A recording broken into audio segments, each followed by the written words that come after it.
there came a time when her weight fell too low. It just went a bit too low, and we didn't, at that particular time, there was no point in going on. It was just like, well, look, it's, you know, we've got to draw the line somewhere. I mean, she was, as I say, she was strong enough to do it, but she just didn't look right doing it because her weight was so low. I'm afraid her illness took its toll.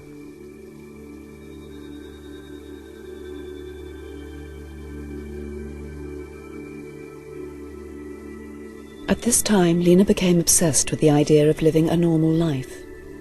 She met Peter Wiltshire, a computer consultant who she later married. Peter's a very straightforward, good person. He was non-showbiz. He was quite attracted by the fact that she had this show business background, but he was the most normal man you could ever hope to meet. She saw that being with Peter was a chance to get what other girls of her age had, which was a life, a husband, a home, everything that she thought was normal. I think she was robbed of being a woman. Do you understand what I mean by that? She never got a chance to go out with other young girls of her own age, to experience nightlife and what it's like for a guy to come up and chat you up, you know. She wanted from him, she said that all I want is a lot of hugs and kisses, but she wanted those in a childish way. And that kind of close physical contact was something she steeled herself to do. It wasn't something that she was capable of enjoying, possibly with anyone. She did lose her virginity to him. She talked to me about that. He was her first serious boyfriend of any description, and that in itself was quite sad because she was way past the age when people should have done that sexual experimentation, had the boyfriends, had perhaps failed relationships and known what they wanted by the time they got married, and she didn't have any of that experience. I think in Victor's words, it was a disaster, really. I wouldn't have expected anybody to put up with it very long because it is very difficult to explain. As I said, you've got to live with an anorexic. And I think Peter he's just had enough, you know. It was. Lena's marriage lasted only 18 months. It was also about this time that Lena's mother, Hilda, committed suicide.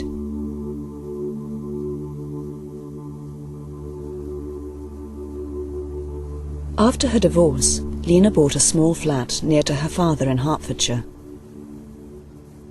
She would come down and she would sort of hang her head. And I say, Lena, what's wrong? Oh, Dad, you don't understand. You don't understand. You don't understand about this feeling I've got. I just can't go on much longer, you know. And I would look at her and say, well, Lena, the thing is, Lena, look at your body weight. Your body weight's very low. Don't you think that's what's making you depressed? Dad, it's got nothing to do with that. It's got nothing to do with that at all. This is something else I've got. I says, but Lena, for years, you know, you've been starving yourself, really. I says, surely, I says, how not have a try at eating and try and get your weight up? I am eating. I am. And she might just walk out the door and we'd be left in limbo like. You were left there just, what can I do? There's nothing I can do. There's this girl, my daughter, starving herself to death, and you know, you've just got to stand and look at it. It was soul destroying, absolutely. I'm only human. In 1993, Lena made a rare television appearance. She was 27, and by now it was impossible to hide the punishing effect the illness had had on her body.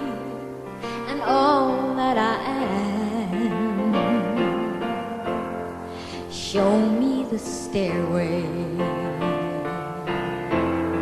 that I have to climb, Lord, for one day at a time. Only recently I've just been picking up this little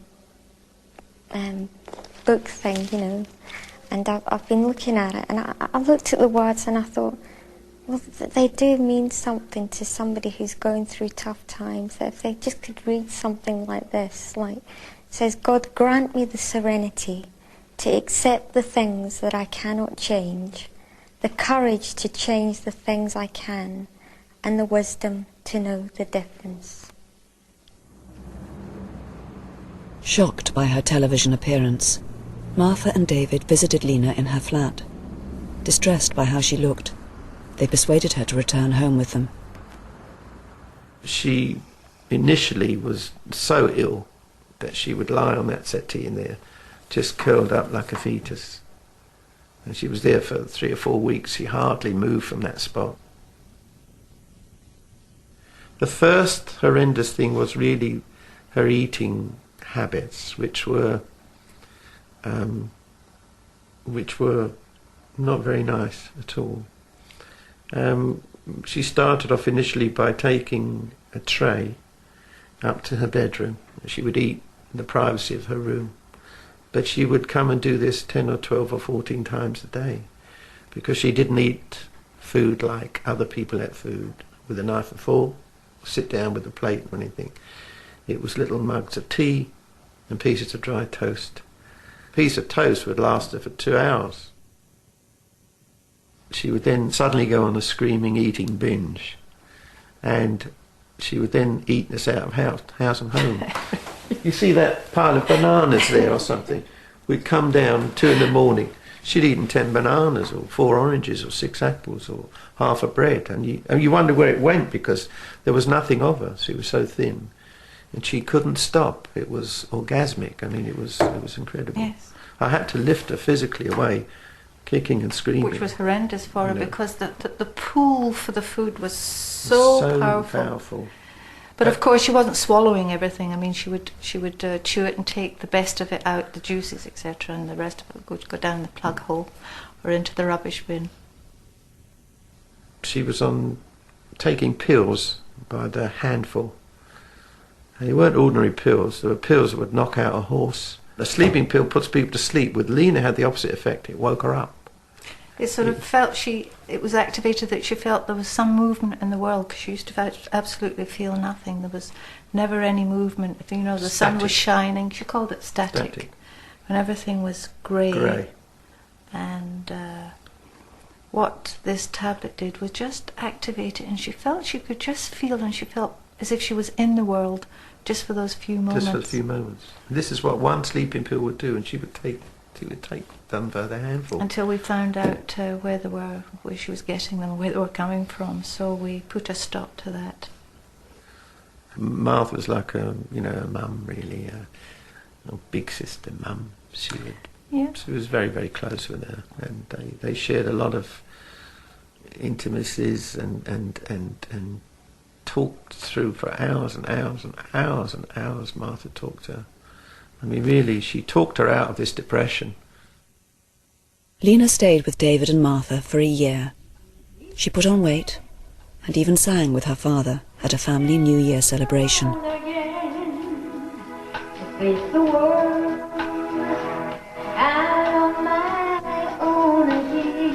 Although she had improved, David and Martha wanted Lena to get professional help. We saw a programme on television regarding Peggy Claude Pierre from Canada, who had a clinic. We both watched it, and Lena said, "Oh, that will be a waste of time." She said, "It's the same old stuff, being fed up and everything." And I said, "Well, you never know."